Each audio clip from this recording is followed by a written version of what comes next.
un nuevo podcast cultural que pretende destacar a los mejores representantes en cualquier ámbito cultural del departamento de Risaralda. Y hoy armamos un espectacular set desde la Galería de Arte Cepeda. Y estamos con su dueño y además con un artista plástico de los más importantes hoy en la ciudad de Pereira, en el departamento, Juan Carlos Cepeda. Cordial saludo y bienvenido a este podcast cultural, maestro. Muchas gracias, Hernán. Gracias por la invitación. Nos la debíamos desde hace tiempo y de verdad para mí es un honor y un orgullo que se esté dando este podcast en este momento. Hay muchas cosas para hablar y espero que estén pendientes de él.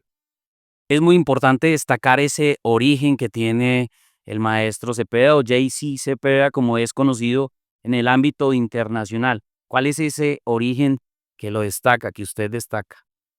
Bueno, la verdad es que JC Cepeda es un alter ego de lo que yo soy en mi país y en mi ciudad.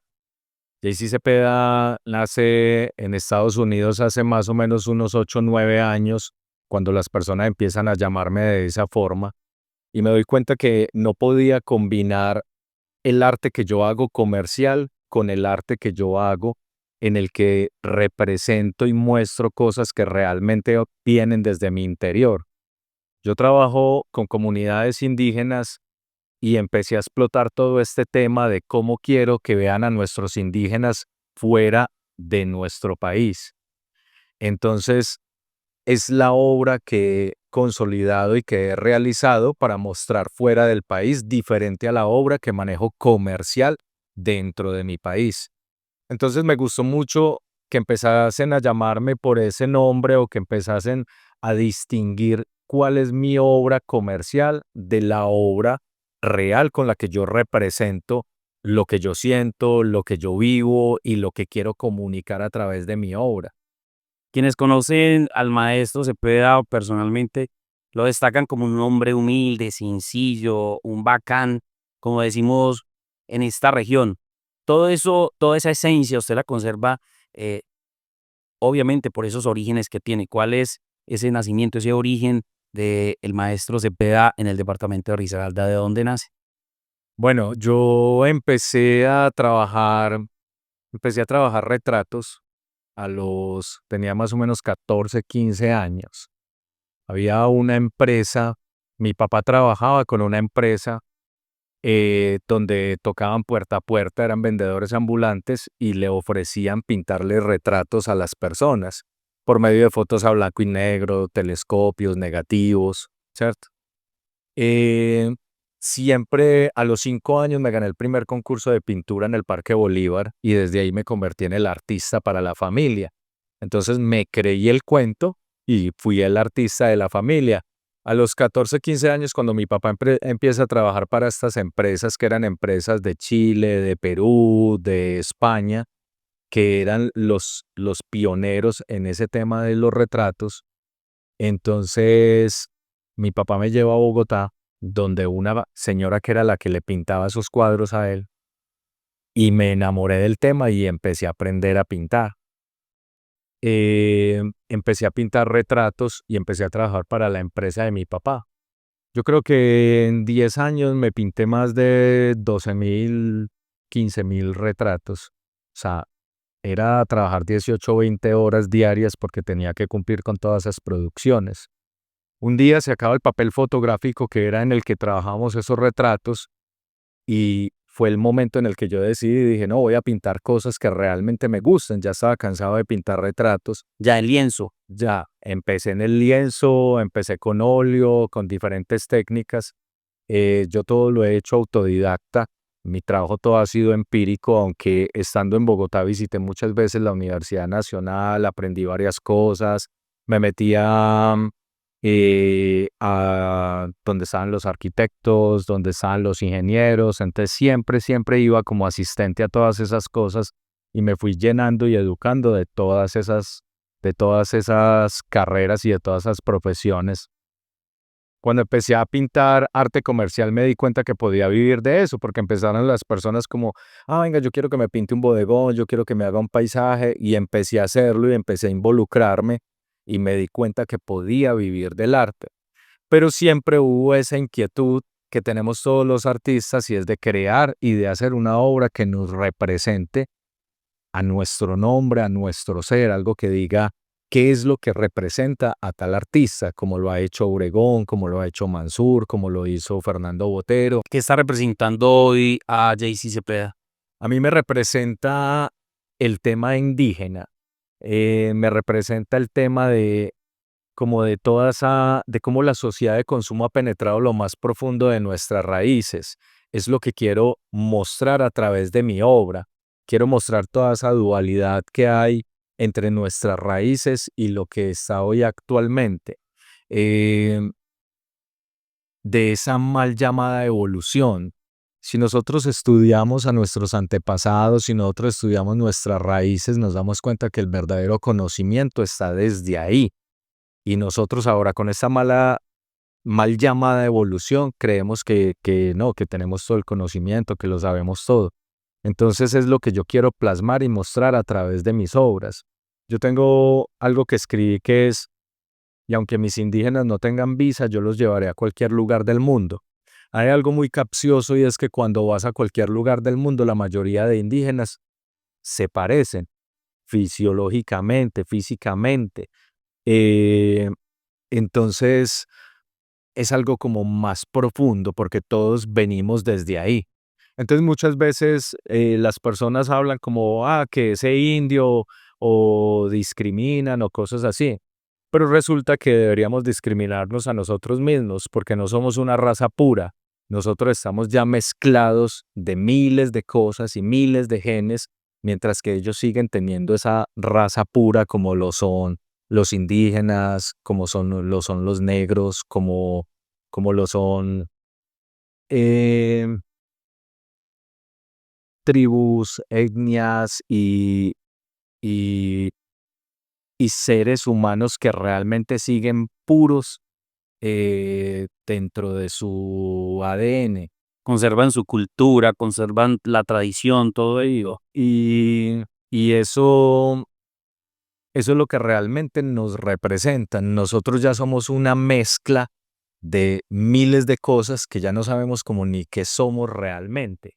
Maestro, en el mundo entero se conoce que los artistas comparten obras, entregan obras a las ciudades, a sus departamentos, a las regiones de donde les vio una serie. Adicionalmente trabajan de la mano con obras sociales. En este momento, ¿dónde podemos encontrar alguna obra del maestro Cepeda en el departamento de Risaralda? ¿Dónde la podemos poder que quizás sea cotidiano y que la gente no sepa? ¿Y a qué obras sociales le apunta el maestro? Bueno, obras sociales, realmente ahorita estamos trabajando con niños en condición de discapacidad. Tengo una galería en Estados Unidos. Esa galería la diseñé y la creé para que otros artistas fuesen a exponer allá. Quería que estos artistas tuvieran la oportunidad de exponer, pero por tema de egos y de cosas así, todos estos artistas me dejaron solo porque creyeron que yo me estaba volviendo rico o que era algo que me iba a beneficiar a mí. Entonces, desde ese egoísmo y desde ese ego de ellos, decidí cambiar todo esto y decir, nadie me está beneficiando, esto lo he creado yo solo, entonces voy a hacer con esto lo que realmente yo quiero hacer y lo que me apasiona. Y eso que quiero hacer y que me apasiona es poder trabajar con niños en condición de discapacidad que resultaron ser grandes artistas y que el 70% de los que estoy exponiendo en la galería que tengo en Estados Unidos son niños en condición de discapacidad de Pereira, ¿sí? En cuanto a obras que yo haya hecho, que pueden visitar o que pueden conocer, está el mural que hice en la Gobernación, un mural que se llama Escritura Pública, que tiene un mensaje contundente y un mensaje subliminal. La niña indígena que pinté tiene en sus manos una escritura pública. Las personas ven el contexto completo, pero cuando se fijan en los detalles, que es donde están los mensajes que yo quiero decir, que quiero que me representen, esa escritura pública dice mucho, porque dice cosas como están reclamando lo que les pertenecen. Nosotros somos visitantes en una tierra que no nos pertenece, una tierra que ya era de ellos y que es algo que respetan mucho, digamos, en Estados Unidos. porque los americanos son conscientes de que los indios nativos son los dueños de las tierras de Estados Unidos. Eso es lo mismo que yo pienso de nuestras tierras y de donde nosotros estamos. Esa es la representación que yo quiero como dar. Mi obra, a pesar de que es una obra crítica y una obra social y una obra política, es una obra que tiene mensajes muy subliminales. No me gusta hablar mucho de lo que una obra mía representa, porque eso sería como insultar al espectador. Yo necesito que el espectador, dependiendo de su visión, dependiendo de su estado de ánimo, al mirar esa obra pueda sacar sus propias conclusiones, que sea una obra que se pueda leer. Regularmente las personas fallan y muchos artistas fallan en que hacen una obra, crean una pintura, crean una escultura y luego crean un registro y se extienden en un texto larguísimo interpretando esa obra o dando la interpretación al espectador. Pero eso sería igual como lo dijo Alberto da Pena, un crítico de arte al que conocí hace muchos años acá en Pereira, y decía: escribir encima de una obra o escribir sobre la obra, eso sería como si un escritor tuviese que hacer dibujitos en su poesía, en su escritura o en su novela para poder que las personas entendieran lo que él está escribiendo. Lo mismo pasa en la pintura. Es la pintura o es la escultura la que tiene que decirle al espectador qué es qué es lo que realmente el artista intentó proyectar o plasmar en esa obra. Maestro, ¿cuáles han sido los factores que han influido dentro de su formación, dentro de todo ese aprendizaje que usted lleva hoy representando a la ciudad de Pereira, al departamento de Risaralda por todo el mundo? ¿Qué es lo que más lo ha marcado? ¿Qué anécdotas tiene para eso? Pues anécdotas tengo mucho. Qué me ha marcado o qué fue como el detonante para poder crear la carrera que he hecho hasta este momento? Esa necesidad de no quedarme quieto, esa necesidad de entender y de saber que habían otros mundos para conquistar, que habían otros públicos para mostrarles lo que yo realmente quería decir. Anécdotas, no, muchísimas. O sea, yo he hecho muchos trabajos, anécdotas con clientes, anécdotas en exposiciones. eh, por ejemplo, yo pienso que algo que puede motivar a muchos artistas es como mi primera anécdota en mi primer visita a Estados Unidos. Cuando, cuando me invitan por primera vez a hacer una exposición en Estados Unidos, yo todavía no tenía una obra que me representara. Yo simplemente tenía obras comerciales. Sin embargo, dije, listo, me voy a lanzar con esta obra comercial. Me hicieron la invitación, pero yo tenía que pagar los tiquetes, yo tenía que pagar la estadía, yo tenía que pagar todo eso.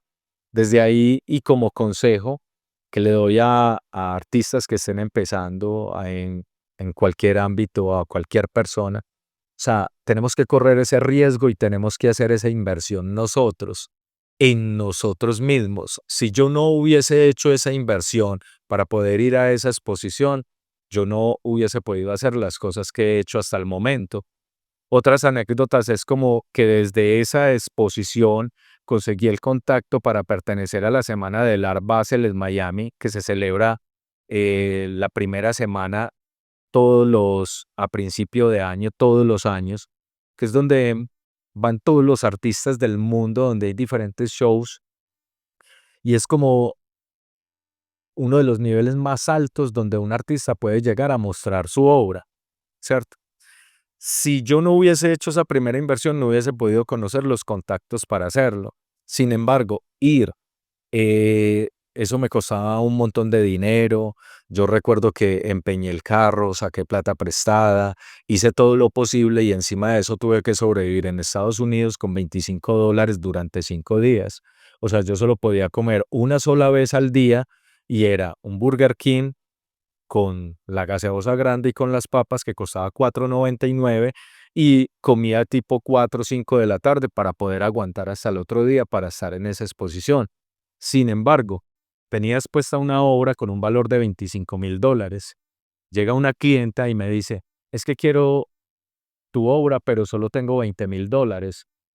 Entonces todos los colegas y todo el mundo que estaba ahí, véndasela, véndasela. Y yo, no señora, qué pena, vale $25.000. A pesar de que usted lleva 5 días comiendo Burger King de 4.99. Y no le vendí la obra en $20.000, que eso era un montón de plata acá en Colombia. En esa época el dólar estaba como a 1.700 pesos, eran como 34 millones de pesos. Y yo dije, no.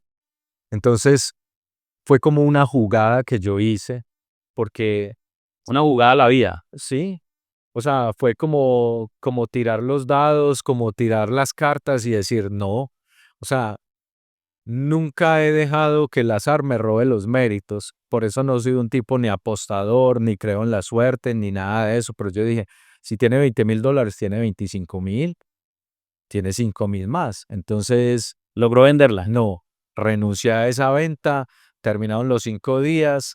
Cuando terminé la exposición, una galería en Del Rey, en la Florida, me dice, esa obra nos encanta, nos la prestaría para exponerla en nuestra galería. Y yo, claro que sí, de una. Esa exposición ya era una suma más al currículo. Entonces ya luego me vine, estaba en mi taller, eh, todo el mundo me decía por qué no la vendió, tal cosa, pero algo dentro de mí no se arrepentía de lo que pasó. Decía, no, así era como tenía que pasar.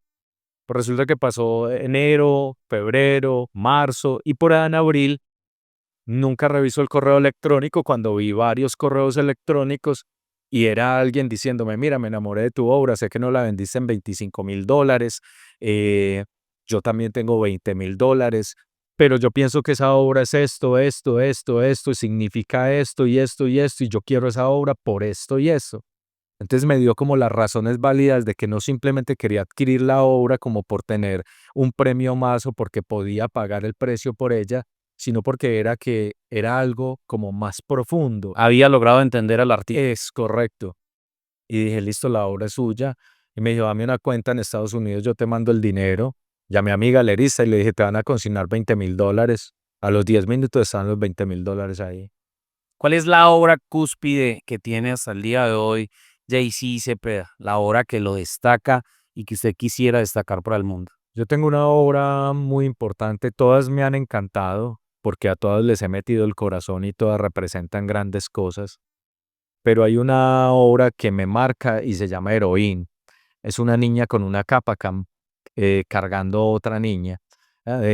Como imágenes de apoyo, yo creo que la van a poder ver. Esa obra representa muchísimo para mí. Esa obra creo que es de las más representativas, sin dejar pues a un lado las otras, porque tengo obras como Pedro, que es una obra que tiene una roca y en la roca está tallado en arameo, este es Pedro y sobre esta piedra edificaré mi iglesia, porque como hablamos ahora detrás de cámaras, vengo de una familia extremadamente católica y religiosa, entonces siempre he sido como la oveja negra, el que siempre ha tenido otros pensamientos sin dejar de ser católico, ¿cierto? Porque crecí y tengo todas esas bases y esos fundamentos de la religión, pero esa obra también es muy representativa. Hay obras muy representativas que he vendido, digamos, en Singapur. Tengo unas 7, 8 obras vendidas en Singapur. Una de esas obras se la vendieron a un jeque, otra se la vendieron a un sultán.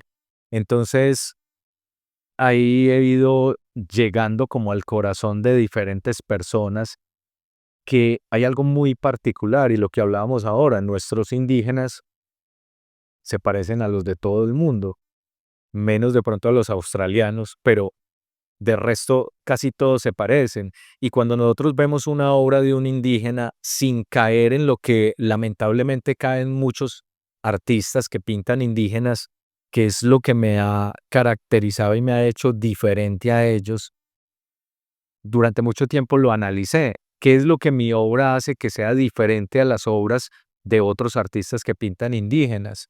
Y es el lenguaje, la forma de mostrar la obra. ¿Por qué? Cuando hablamos de un indígena pintado por un artista colombiano, entonces siempre pintan como el montón de ramas, el montón de matas, la selva, los pájaros, las flores, todo ese tipo de cosas, e incluso pintan a indígenas con rasgos americanos y con cosas colombianas. No, mi obra es diferente. Mi obra dice todas esas cosas sin tener que decirlas. Aparte de ser artista plástico, también soy poeta, también soy escultor. Y dentro de la poesía, un maestro una vez me dijo algo muy particular que lo aplico en la pintura. Y es, cuando estés escribiendo un poema, vas a escribir sobre un árbol y vas a decir miles de cosas que representan el árbol, pero sin mencionar el árbol. ¿Ves? Esa es la gran diferencia. Entonces, yo en mi pintura puedo decir muchas cosas sin decir esas cosas. Eso es lo que hace la diferencia en lo que yo pinto en mis temas indígenas, que puedo decir muchas cosas sin decirlas. Entonces no pinto a mis indígenas ni manchados, ni con... E incluso hay artistas colombianos que pintan indígenas colombianos con manchas de indígenas americanos o de indígenas orientales.